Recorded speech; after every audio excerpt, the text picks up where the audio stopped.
What's good? What's good? It's the one and only, but what do I know? Boxer coming back at y'all with another one, man. So I got the Charlo, Canelo, Alvarez weigh in, and we have a fight. Both fighters make the weight, both weighing a little bit over 167 pounds. Like, I think Charlo was 167 and 1/2 pound, and Canelo might have been 167 and 1/4 pound or whatnot. But regardless, both fighters made weight. And we have a fight. Now, what I wanted to do is I wanted to break down like my keys to victory for each fighter, like what each fighter should do in order to win a fight. And I guess I'll start with Jermell Charlo because he has more of an uphill battle. Now, I've stated this numerous of times. What gives Canelo issues is a fighter that can throw straight punches and use his legs, right? If you go back and look, anybody that can throw a 1-2-1 or just a 1-2 very well, or a 2, you throw straight punches, you're gonna give Canelo problems. You can look at Austin Trout. You can look at Floyd Mayweather. You can look at Erislandy Lara. You can look at Dimitri Bivol.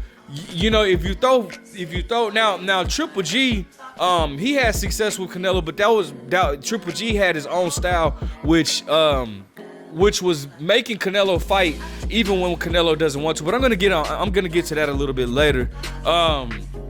But though, in all of those fighters, from Austin Trout to Floyd Mayweather to Erislandy Lara and to Dimitri Bivol, all of them are good with their legs. Or even, and you know what? I'm gonna take it a step further.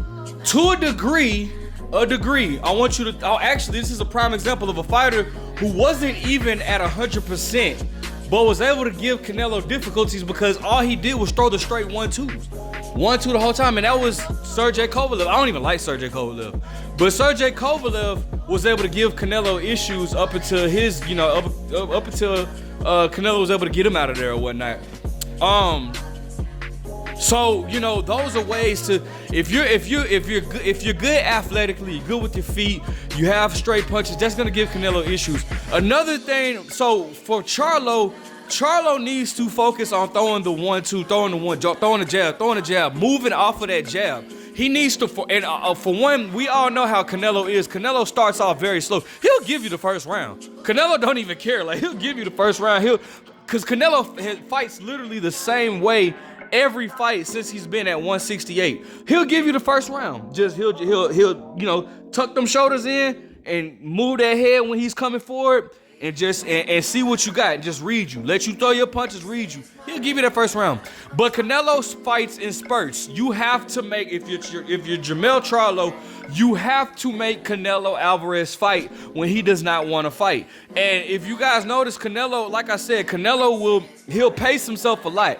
And the reason that is because Canelo is known to get tired in the later rounds. I don't know if you guys, the first time I ever picked that up was against his fight against Austin Trout. Canelo gets tired in the later rounds, and the reason for that is not even because Canelo is bad, has bad condition. It's because Canelo throws everything pretty hard. So if you notice in the later rounds, especially like with the Triple G, but all of his fights, he kind of starts to fatigue more in the second half of the fight.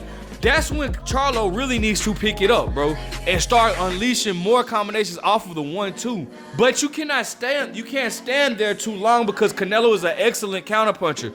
So a lot of people, when you have a fighter that moves their head, that's really good at head movement, and that's one thing that Canelo has evolved or added to his arsenal over the years, is his head movement is phenomenal.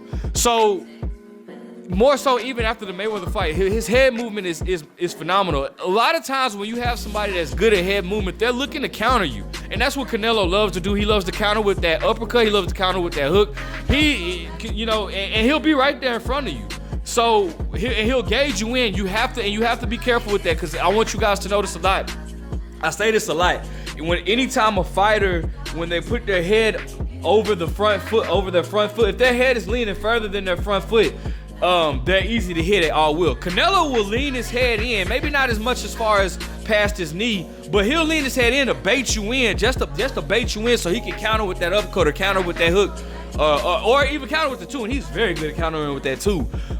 So Jermell has to be weary of that. Jermell, and the way you prevent that, throwing feints and throwing the jab, you're gonna have Jermell is gonna have to be good on his feet, moving off of the jab. You cannot throw the jab and just stand. And you damn sure, I really hope that Jermell Charlo does not. You cannot throw any lazy jabs in there with the strong counter puncher like Canelo. All his jabs, every single one from round 1 to round 12, have to have snap on them, and he needs to be moving with them. All right. He cannot allow Canelo Alvarez to get in the corner, to trap him on the ropes and get him in the corner. But I'm gonna get on that with Canelo's, with Canelo's keys to victory. Keys to victories or whatnot. But Jermell Charlo cannot make this an inside fight. He needs to fight Canelo on the outside. Now, on the way in, Jermell Charlo his arms definitely look like they filled out to 168 pretty well. I mean, he looks big. He looks kind of big. I'm nervous about that because that muscle weighs more than fat, right? Now, Jermell Charlo's not known to be fat enough. I'm not saying that, but I'm saying muscle weighs more than fat. That worries me in the later rounds because, again, this is Jermell Charlo's first time fighting at 168. Adding that extra 14 pounds can definitely weigh on you. Go for an example. Now I know it's 2 different weight classes. Go look up Deontay Wilder versus Tyson Fury 3. Deontay Wilder came in looking jacked up, big as hell or whatnot. But you see, after the 4th round, Deontay Wilder was fatigued. He was tired. That muscle wears you down, and I'm worried about that with Jermell Charlo because, again, Jermell has never fought above 154. He's never fought at 160 or 168. So Jermell definitely, I would hope that he's more elusive, more athletic, almost like the old Jermell Charlo that was with Ronnie Shields, almost. All right, now. As far as Canelo Alvarez, well, the keys to Canelo Alvarez, he has a big advantage. He's used to the he's used to the weight. He's used to fighting at 168. All right. The key for Canelo Alvarez is to pressure. Normally, how you beat Jermell Charlo is you have to outbox Jermell Charlo. You can outbox Jermell Charlo, but another way to beat Jermell Charlo, for one, Canelo has to pressure Jermell Charlo, and more so behind the jab, because Jermell Charlo definitely has a strong 2 that's coming at you if you come in reckless. Pressure Jermell Charlo off of the jab. Once you force Jermell Charlo on the ropes or on the in the corner, Jermell Charlo, it's almost like you know how have you ever heard that saying, fight or flight? Jermell Charlo has no flight. He only has fight. Jermell Charlo's gonna fight. But the issue with that is once Jermell Charlo feels pressure on those ropes, he's gonna load up and throw. He's gonna load up and throw caution. Throw hard. Just whoosh, whoosh, just throwing, that's how he was able to get caught with Brian Castano. That, if you place him on the ropes, Jermell Charlo will get a little wild throwing punches to get you off of him. Because Jermell Charlo's a fighter. He's a fighter. What Canelo needs to do, it kind of reminds me of Canelo versus James Kirkland when he was able to catch James Kirkland in the act, because James Kirkland, who doesn't fight like Jermell Charlo, but when put in the situation of what I was just saying, backs against the ropes, he's kind of similar to Jermell Charlo, where James Kirkland will fight his way off the ropes. Now, James Kirkland is not, he doesn't have the boxing IQ of a Jermell Charlo, and I don't think he's a better fighter than Jermell Charlo, but that's an example of how he was able to catch James Kirkland, time his punches and catch him right before throwing a hook. He got his in first, boom, and that's all she wrote, that we saw what happened. So I feel like if I'm Canelo Alvarez, I'm pacing, because we know who's gonna be the fighter moving some more, because Canelo he's flat-footed. All right, I'm pacing myself, jabbing, pacing myself, doing the head movement. Like I said, Canelo fights the exact same way. Ever since he's been at 168, he has this walk you down type of mentality with head movement behind it. And I'm catching Jermell once he gets on the ropes or whatnot. So, I mean, this makes for an intriguing matchup. I'm excited about the whole card. I'm nervous for Jermell Charlo. Again, Jermell's moving up 2 weight classes. He's daring to be great. Jermell Charlo is daring to be great. I don't care what anybody says. He's daring to be great.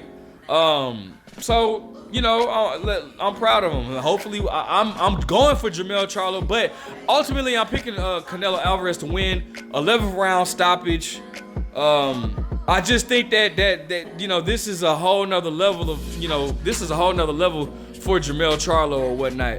But hopefully I'm wrong. I'm cheering for Jermell Charlo. I'm rooting for Jermell Charlo. Let me know what you guys think. Like, comment, subscribe. But what do I know?